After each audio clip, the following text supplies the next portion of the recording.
श्रोताओं, हमारे देश में दुनिया की 18% जनसंख्या रहती है और उसमें आधी आबादी है महिलाओं की। यही वजह है कि 2025 तक भारतीय अर्थव्यवस्था को $5 ट्रिलियन के माइलस्टोन तक पहुंचाने में महिलाओं की अहम भूमिका है। उनकी उद्यमशीलता का दोहन करने के लिए एंटरप्रेन्योरशिप महत्वपूर्ण है। संपूर्ण क्षमताओं को पहचानने के लिए महिलाओं का आर्थिक सशक्तिकरण बहुत जरूरी है। इसमें भारत इनोवेशन आर्थिक विकास और नई नौकरियां पैदा करने में सक्षम होगा।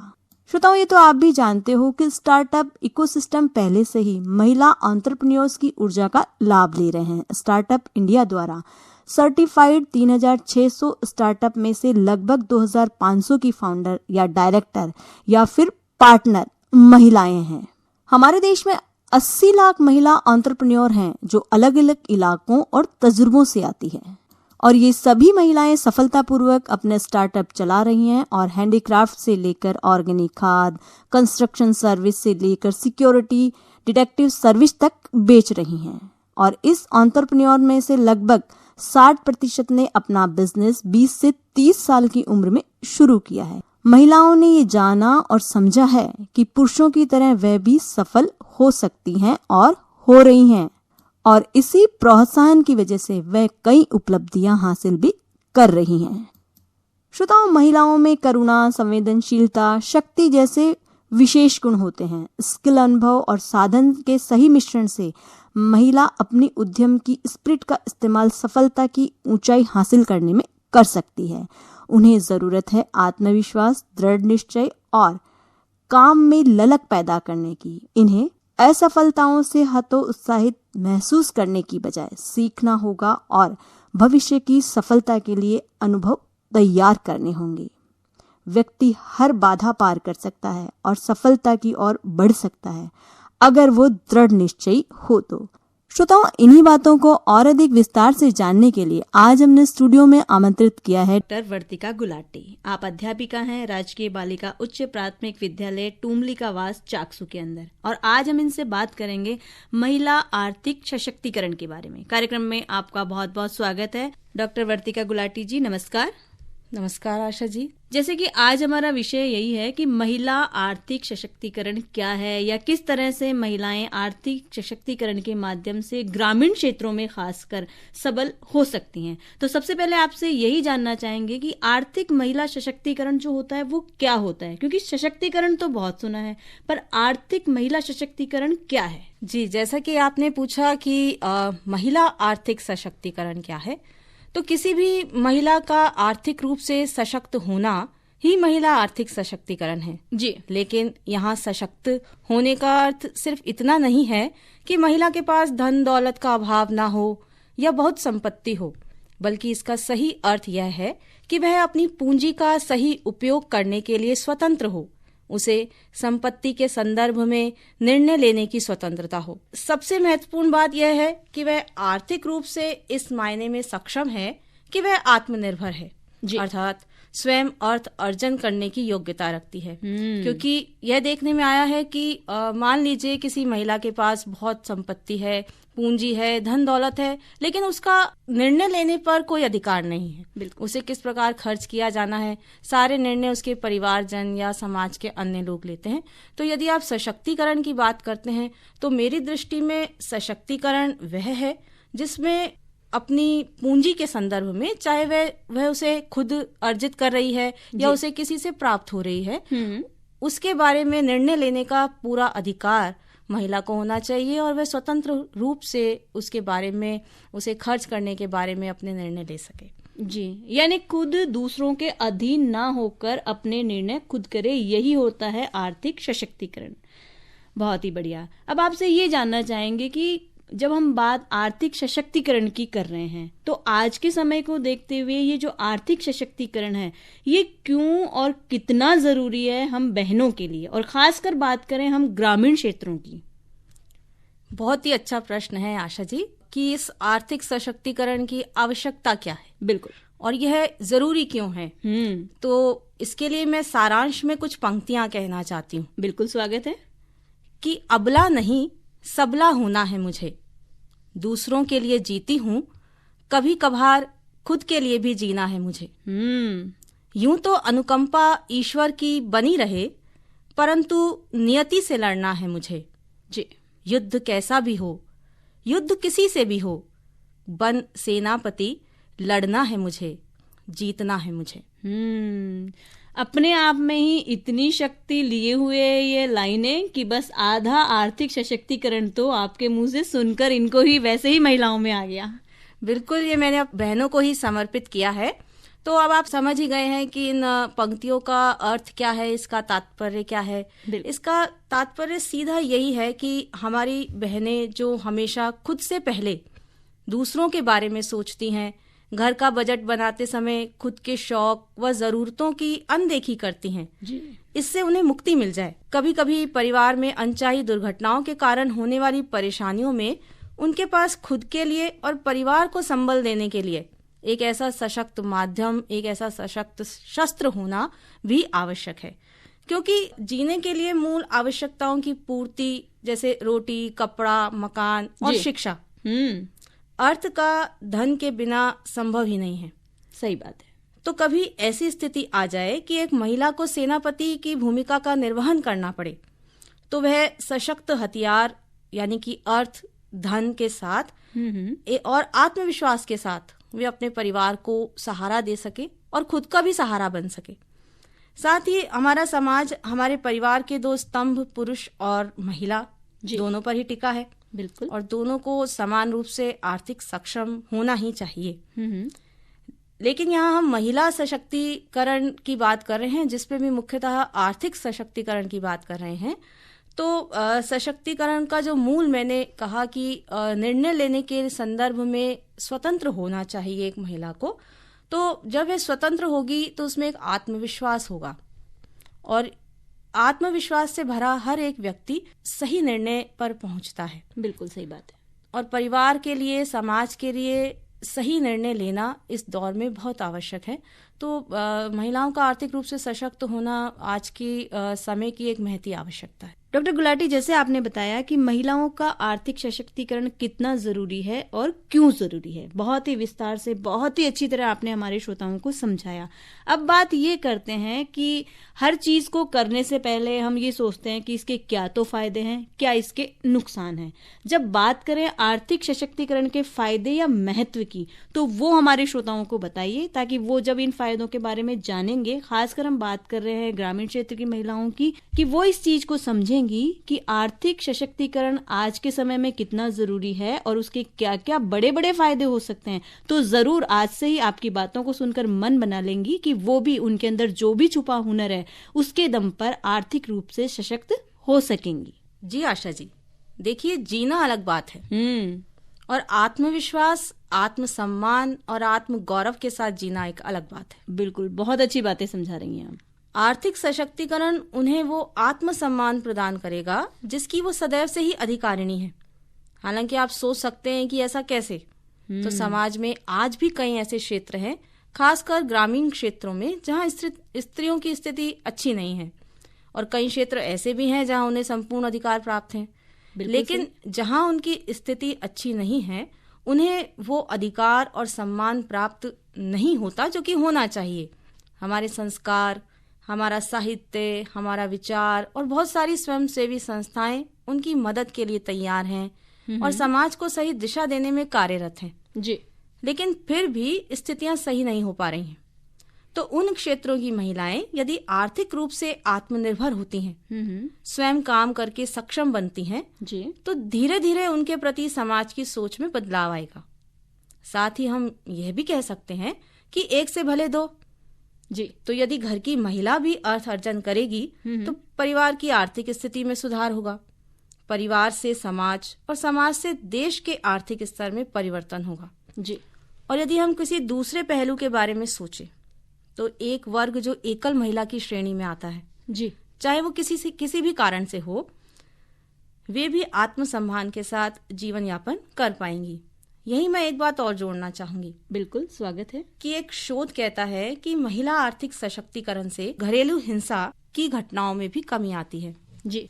डॉक्टर गुलाटी, आपने बताया कि आर्थिक सशक्तिकरण का महत्व क्या है और उसके फायदे क्या हैं। अब जब हम जानते हैं कि हमारे देश की आधी आबादी है महिलाएं, और जब ये आधी आबादी आत्मनिर्भर और सशक्त होगी, तो आपसे ये जानना चाहेंगे कि किस तरह ये आधी आबादी महिलाएं देश को आर्थिक मजबूती प्रदान कर पाएंगी। देखिए, मैंने अभी 2 बातें कही जी। एक तो यह है कि समाज के 2 मुख्य स्तंभ हैं, पुरुष और महिला जी। और दूसरी बात यह कही कि समाज की आर्थिक स्थिति में सुधार होने से देश की आर्थिक स्थिति में सुधार होगा। जी।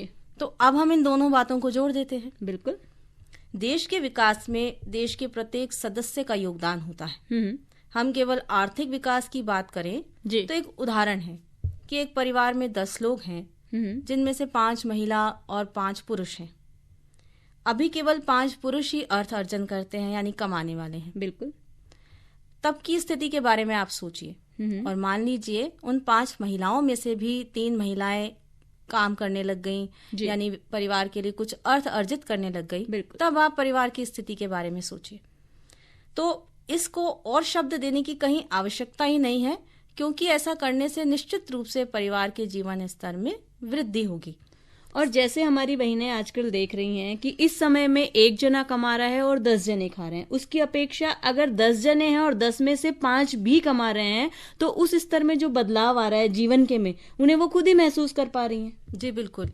यही बात है कि जीवन स्तर की यदि आप बात करते हैं, भोजन की पूर्ति कर लेना या कपड़े की पूर्ति कर लेना या केवल एक आपके पास रहने के लिए एक मकान होना, केवल आज इतना ही आवश्यक नहीं है। बिल्कुल सही। क्योंकि आज हमें जो मूलभूत आवश्यकता है, आपने यदि ध्यान दिया हो तो मैंने उस मूलभूत आवश्यकता में शिक्षा को भी जोड़ा है। बिल्कुल। और शिक्षा आज एक मूलभूत आवश्यकता है, ये हम सभी को समझना ही होगा।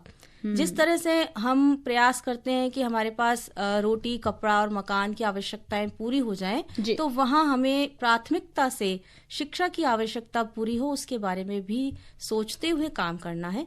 और साथ ही यदि महिलाओं के बारे में यह भी कहा जाता है जी कि वो एक अच्छी प्रबंधक होती हैं। बिल्कुल सही बात है। अपने घर का कितने कम बजट में भी बहुत अच्छे से संचालन करना, ये कोई महिलाओं से ही सीख सकता है। तो बिल्कुल, आप यदि उन्हें धन के प्रबंधन की स्वतंत्रता प्रदान करते हैं तो देखिए निश्चित रूप से परिवार के और समाज के जीवन स्तर में वृद्धि होगी।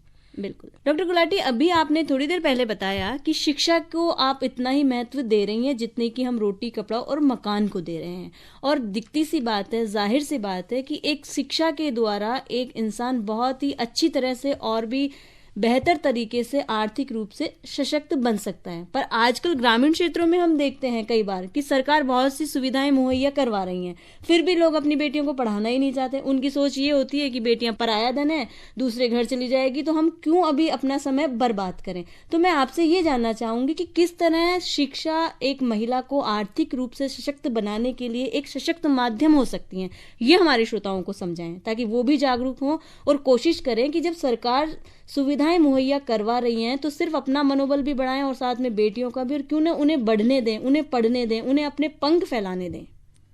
जी बिल्कुल, आपकी बात से और आपके इस प्रश्न से मैं पूरी तरह से सहमत हूँ कि शिक्षा एक सशक्त माध्यम है आज समाज की स्थिति को देखते हुए कि आर्थिक सशक्तिकरण महिलाओं के मध्य हो। क्योंकि शिक्षा के बारे में यदि कहा जाए तो एक बहुत पुरानी कहावत है कि एक पढ़ी लिखी महिला जो है पूरे परिवार को शिक्षित कर देती है, यानी एक शिक्षित महिला पूरे समाज को शिक्षित कर देती है। और एक परिवार के साथ साथ जो अपने मायके के साथ साथ जब वो शादियों के ससुराल जाती है तो वो उस परिवार में भी सबको शिक्षित करती है। बिल्कुल।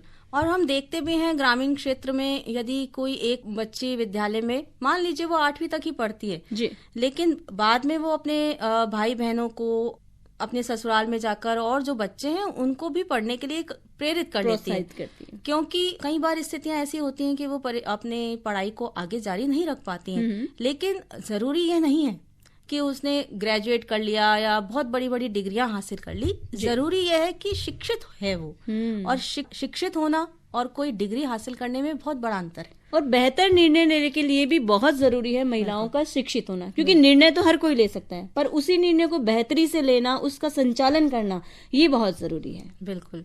और जब महिला शिक्षित होती है तो शिक्षा जो है उसे एक बेहतर निर्णय लेने के लिए प्रोत्साहित करती है। जो एक शिक्षित महिला है उसके पास रोजगार के भी कई सारे अवसर उपलब्ध होते हैं, जिससे उनका आर्थिक सशक्तिकरण, जिसकी आज हम बात कर रहे हैं, सशक्तिकरण होने के बहुत सारे मौके उनके पास उपलब्ध हैं। और आज हम देख ही रहे हैं समाज में कि बहुत सारी महिलाएं बहुत उच्च पदों पर आसीन हैं और अपनी प्रतिभा का लोहा मनवा रही हैं और अन्य महिलाओं के साथ पूरे समाज को, पूरे परिवार को प्रेरित भी कर रही हैं।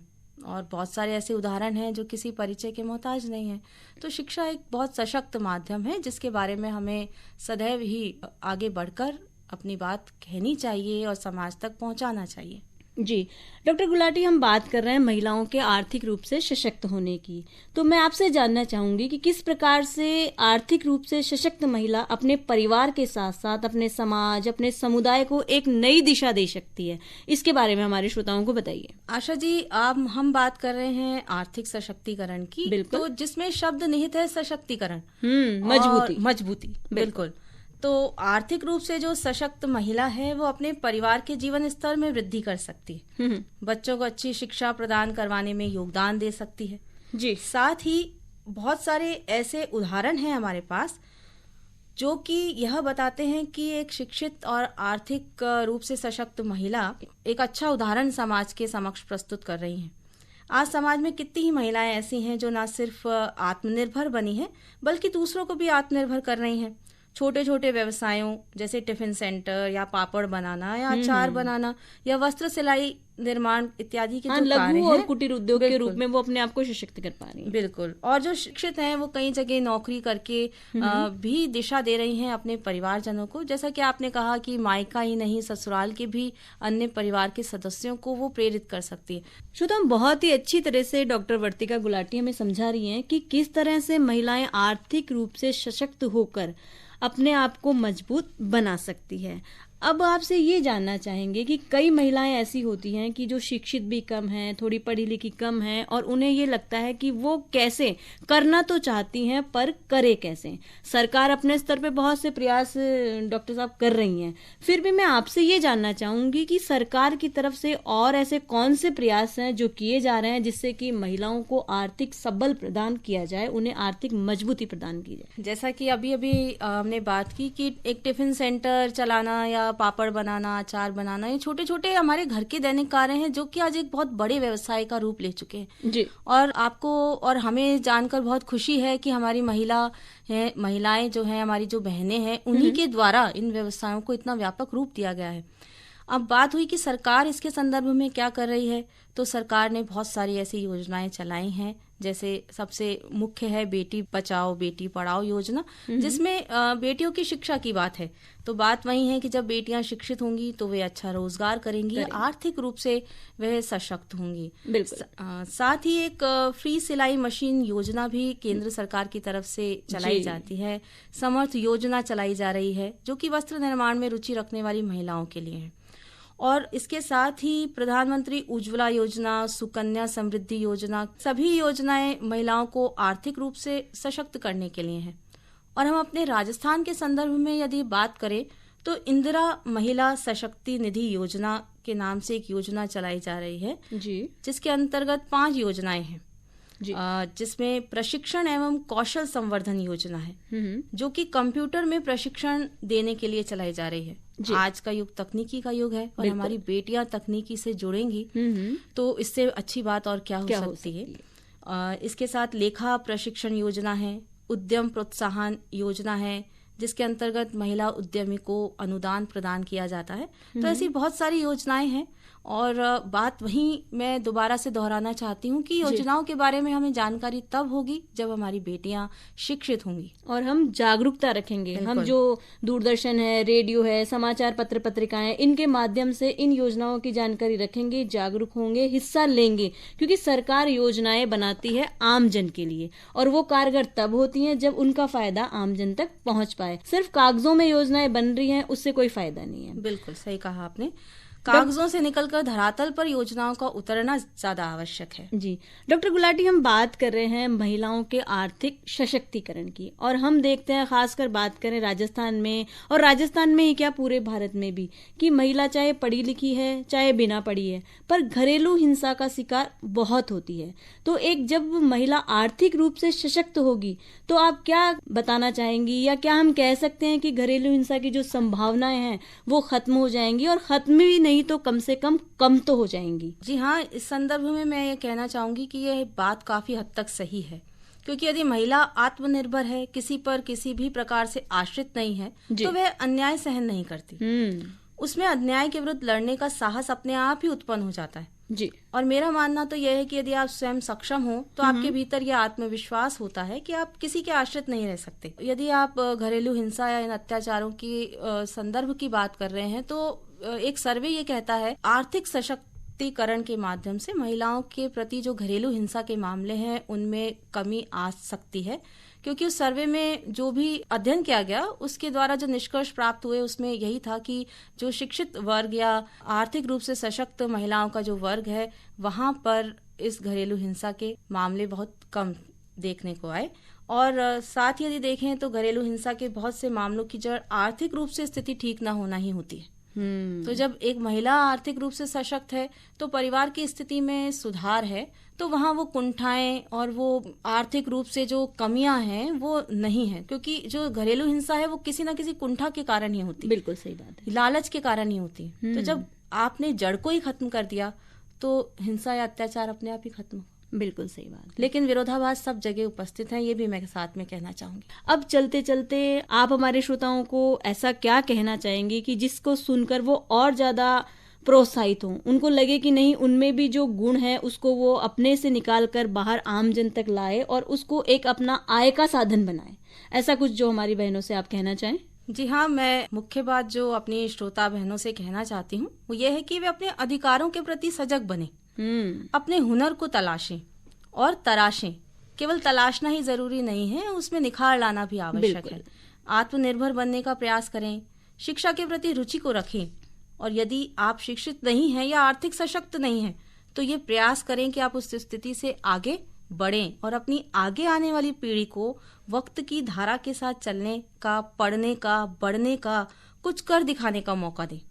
आप एक आदर्श के रूप में समाज के पटल पर उभरें, प्रेरणा लें और खुद भी एक प्रेरणा स्रोत बने। श्रोताओं, डॉक्टर वर्तिका गुलाटी, आप अध्यापिका हैं, राजकीय बालिका उच्च प्राथमिक विद्यालय टूमली का वास चाकसू से पधारी और हमें इतनी बढ़िया तरीके से समझाया कि महिलाओं का आर्थिक रूप से सशक्त होना कितना जरूरी है, और खासकर ग्रामीण महिलाओं की जब हम बात करते हैं तो वो किस तरह से आर्थिक रूप से मजबूत होकर अपने आप को सबल बना सकती हैं। इतनी बढ़िया और उपयोगी जानकारी देने के लिए आपका बहुत बहुत धन्यवाद। और धन्यवाद स्वरूप अब याने भी सुनावा और आपा सब भी मिलर सुना योगी, तो आओ सा सुना।